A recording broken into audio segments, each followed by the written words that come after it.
Pourquoi l'œil de Mona Lisa vous regarde-t-il? Je vous interroge aujourd'hui sur le tableau le plus célèbre dont vous avez entendu parler tout au long de votre vie. Si vous êtes intéressé par l'art et les peintures ou si vous n'y connaissez rien, votre réponse sera certainement la même. Le tableau dans lequel une gentille femme est assise, voyant tout autour d'elle avec une impression que ses yeux bougeant partout. Il me semble que vous avez compris que je fais référence à la célèbre œuvre artistique de Leonardo da Vinci, la Joconde. En effet, c'est l'une des peintures les plus emblématiques et reconnaissables au monde. La Joconde est également connue sous le nom de Mona Lisa. Cette peinture, créée entre 1503 et 1506, représente une femme au sourire énigmatique, assise devant un paysage. Elle est exposée au Louvre à Paris et attire des millions de visiteurs du monde entier chaque année. L'expression captivante de la Joconde et le mystère qui entoure son sourire en font une œuvre d'art emblématique. Avec curiosité, où que vous soyez, vous trouverez ses yeux se déplacent tranquillement vers vous, vous regardant exactement comme vous la regardez et souriant d'un sourire étrange, effrayant pour les uns et joyeux pour les autres. Bien que son sourire soit complètement silencieux, il vaut 1000 mots. La Joconde, ou Mona Lisa, demeure une énigme artistique qui a captivé l'humanité pendant des siècles. Au-delà de son charme artistique, cette œuvre maîtresse de Leonardo da Vinci a également suscité l'intérêt des scientifiques qui se sont penchés sur le mystère de son sourire énigmatique. Cette vidéo explore l'alliance fascinante entre art et science derrière la Joconde, dévoilant les découvertes qui ajoutent une dimension nouvelle à cette icône de l'histoire de l'art. La Joconde contient de nombreux secrets et il y a une grande controverse autour de cette peinture. L'une des questions qui peut se poser, l'œil de Mona Lisa bouge-t-il vraiment? Pourquoi ce tableau est-il si célèbre que vous connaissez son nom, et vos amis et voisins connaissent aussi son nom, et au fait, que veut dire Mona Lisa? Et pourquoi l'œil de Mona Lisa vous regarde-t-il? Avant de commencer, si vous êtes nouveau sur cette chaîne, n'oubliez pas de vous abonner et d'activer la cloche pour recevoir nos vidéos en premier. Si vous ne savez pas ce que signifie le mot « Mona Lisa » ou pourquoi on l'appelle ainsi, alors sachez que le mot « Mona » en italien signifie une dame, et ce n'est pas le nom de la dame dessinée. Quand on met les deux mots ensemble, le nom du tableau devient alors Mona Lisa. Qui est cette dame Lisa? Quelle est son histoire exacte? Pourquoi est-elle si célèbre? Quel est le secret de sa grande renommée? La Joconde est un tableau peint par l'artiste italien Léonard de Vinci au VIe siècle, c'est-à-dire il y a très longtemps. Plusieurs raisons à cette renommée. La première raison est parmi elles, la nouvelle méthode de dessin que da Vinci a inventée et ce qu'il a utilisé pour dessiner le tableau. Da Vinci a dessiné la bonne femme assise dans ce tableau avec un dessin en 3D. Il a dessiné simultanément la direction latérale de la femme et la direction frontale dans un seul tableau. Ce qui a donné au dessin une forme lisse et tridimensionnelle. Avec cette technique, Léonard de Vinci a littéralement fait une révolution dans le monde de l'art. En effet, tous les dessins qui existaient à cette époque étaient des dessins à plat. Contrairement à l'œuvre La Joconde de da Vinci, vous sentirez que la Joconde est un tableau vivant, plein de vie, de beauté, et tout est beau d'une certaine manière.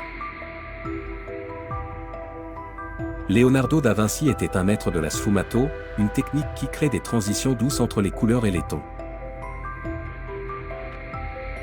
C'est dans le dessin ou dans la méthode de gravure Léonard de Vinci est considéré comme étant la première personne au monde à l'utiliser cette technique et les artistes après ont commencé à suivre la même méthode dans une certaine mesure.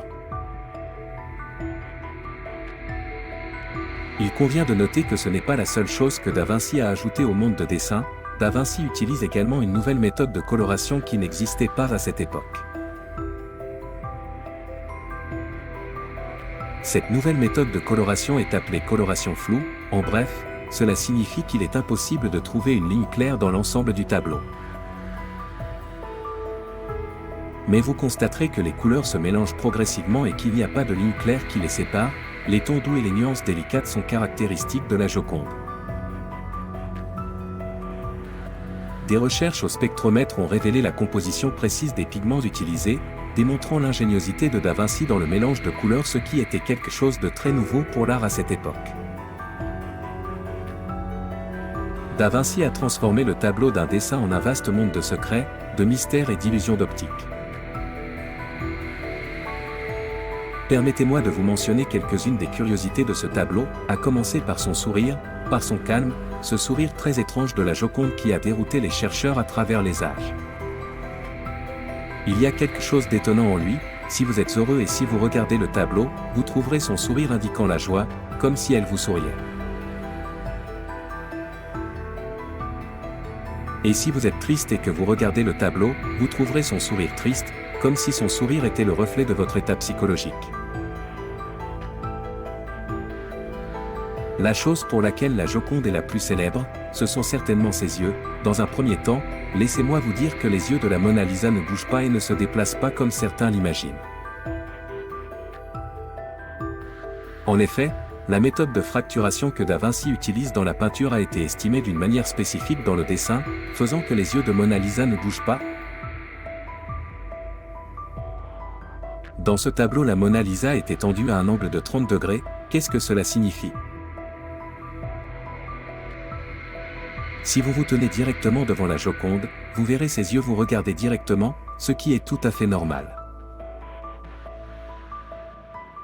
Et si vous vous éloignez de la Joconde et faites 2 pas vers la droite, par exemple, et recommencez à regarder, vous verrez également ses yeux vous regarder directement, comme si vous vous teniez devant elle, et tout cela est dû à la méthode d'agrandissement.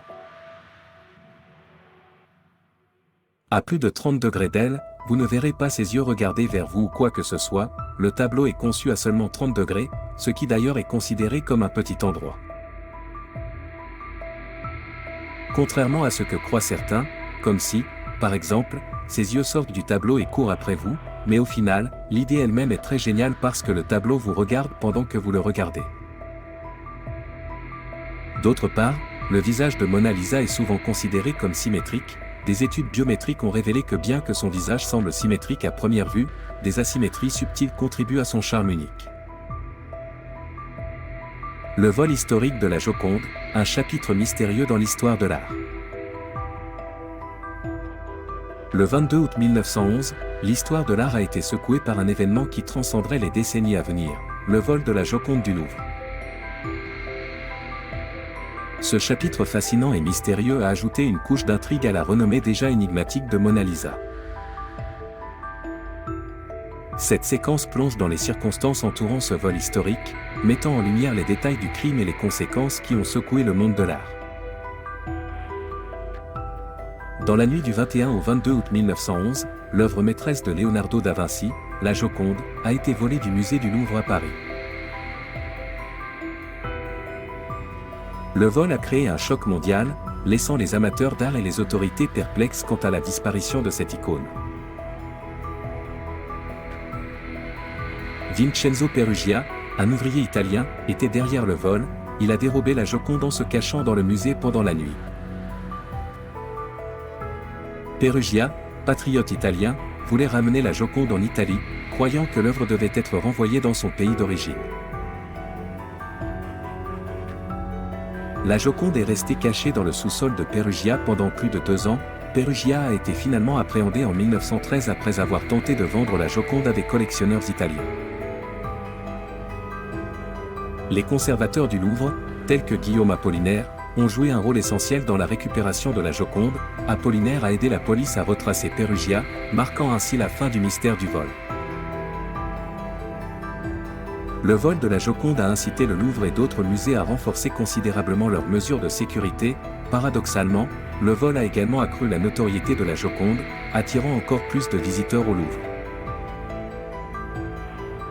Le vol de la Joconde le 22 août 1911 demeure l'un des moments les plus intrigants de l'histoire de l'art. Cet acte audacieux a donné lieu à une série d'événements qui ont marqué à jamais la relation entre le public, les œuvres d'art et la sécurité muséale. Aujourd'hui, cet épisode demeure un rappel puissant de la valeur culturelle et symbolique des chefs-d'œuvre artistiques, ainsi que de la capacité de l'art à susciter des passions et à transcender les frontières nationales. Qui est la femme de la Joconde?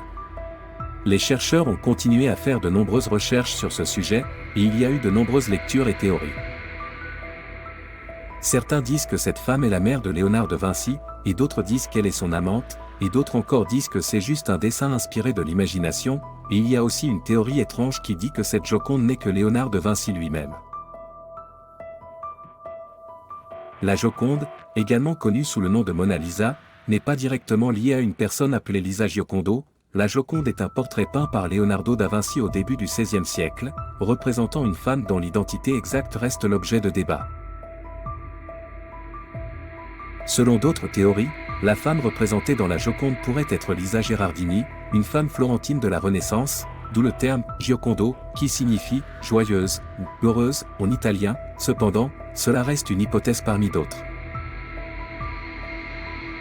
La Joconde reste une source inépuisable de fascination, alliant l'ingéniosité artistique de Leonardo da Vinci aux découvertes scientifiques modernes. Cette symbiose entre art et science offre une perspective riche sur la création de cette œuvre intemporelle, soulignant que la beauté de la Joconde réside non seulement dans son mystère artistique, mais aussi dans les secrets scientifiques qu'elle continue de révéler. La rencontre entre le génie créatif et l'analyse scientifique ajoute une profondeur nouvelle à la compréhension de cette icône du monde artistique. Écrivez-nous dans les commentaires sous la vidéo. Si vous avez aimé la vidéo, n'oubliez pas de aimer et de partager. Pour les personnes qui nous voient pour la première fois, abonnez-vous et activez la cloche pour recevoir nos vidéos en premier. Merci et à bientôt.